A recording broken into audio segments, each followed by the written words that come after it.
அனைவருக்கும் வணக்கம். சர்க்கரை நோயாளிகளுக்கான உணவு பற்றிய விழிப்புணர்வு தகவல் பழங்கள் பற்றியது. இந்த தட்டில் ஒரு 5-6 பழம் வச்சுருப்போம். அந்த பழத்தில் எந்த பழம் சர்க்கரை நோயாளிகளுக்கு சரியான பழங்கள் அப்படின்னு பார்க்க ஆரம்பிக்கும். ரொம்ப ஈஸி தான். ஓரளவுக்கு நோயாளிகளுக்கெல்லாம் ஓரளவு தெரிஞ்சிருக்கும்.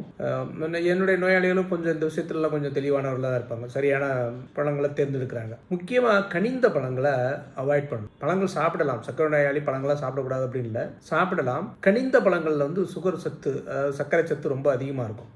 அதை அவாய்ட் பண்ணணும். ரெண்டாவது சாப்பாடு சாப்பிட்ற சமயத்தில் பழங்களை அவாய்ட் பண்ணணும். சப்போஸ் நீங்கள் மதியம் ரைஸ் சாப்பிட்டுட்ருக்கிறீங்க, ஒயிட் சிவப்பு ரைஸே சாப்பிட்டா கூட அந்த சமயத்தில் பழங்களை சாப்பிட்றத அவாய்ட் பண்ணணும். இது ரெண்டு தான் அந்த பழங்களை பொறுத்தவரையும். ஃப்ரக்டோஸ் தான் இருக்குது. ஃப்ரக்டோஸும் குளுக்கோஸும் கிட்டத்தட்ட ஸ்ட்ரக்சர் ஒரே மாதிரி தான். குளுக்கோஸை யூஸ் பண்ணுற ஸ்டெப்பில் கூட ஃப்ரக்டோஸ் அடுத்த ஸ்டெப் தான். ஸ்டக்குன்னு உள்ளே என்ட்ராயிருவாங்க. கனிந்த பழங்களை போதுமான அளவில், கூடுமான அளவில் குறைச்சிடணும். பழங்கள் சாப்பிடவே கூடாது. இப்போ கனிந்த பழங்களை சல்லுன்னு சுகர், நார்ச்சத்து அதிகமாக இருக்கிற, அதாவது காவெட்டாக இருக்கிற கொய்யா, ஆப்பிள், ஆரஞ்சு, மாதுளம்பழம், பப்பாளி, இந்த மாதிரி பழங்கள் நிறைய சேர்த்துக்கலாம். சீசனல் ஃப்ரூட், நான் சீசனல் ஃப்ரூட்டுன்னு சொல்லுவாங்க. ஒரு சில பொருட்கள்லாம் சீசனில் கிடைக்கும், சில பொருட்கள் வருடம் முழுவதும் கிடைக்கும். அதில் இந்த மாம்பழம், பலாப்பழம், திராட்சை பழம், கனிந்த கொய்யா, இதெல்லாம் மேக்சிமம் அவாய்ட் பண்ணி ரொம்ப பிடிச்சிருந்தாலும் நீங்கள் தியாகம் பண்ணி தான் ஆகணும். வேற வழி இல்லை, அதை விட்டுருங்க.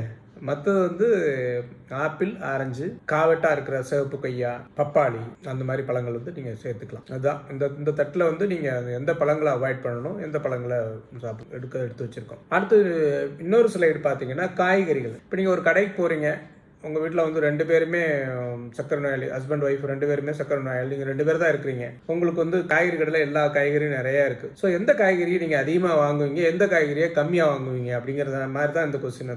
இந்த தட்டில் இருக்கிற காய்கறியை உங்களை 2ஆக பிரிக்க சொல்கிறோம். அப்படின்னா நீங்கள் எப்படி பிரிப்பீங்க, எப்படி அப்படின்னு கொஸ்டின் கேட்டிருக்கேன் நான். எப்படி பிரிக்கிறீன்னு தெரியல. எப்படி பிரிப்பீங்க? ஸ்லைடை பாருங்கள், பிரிக்க முடியுதான்னு பாருங்கள். உங்களால் பிரிக்க முடியுதா? சிம்பிள் தான். பூமிக்கு அடியில் விளையக்கூடிய கிழங்கு வகைகளில் கரை சத்து மிக அதிகமாக இருக்கும். அதை ரொம்ப கம்மியாக வாங்கிட்டு வாங்க.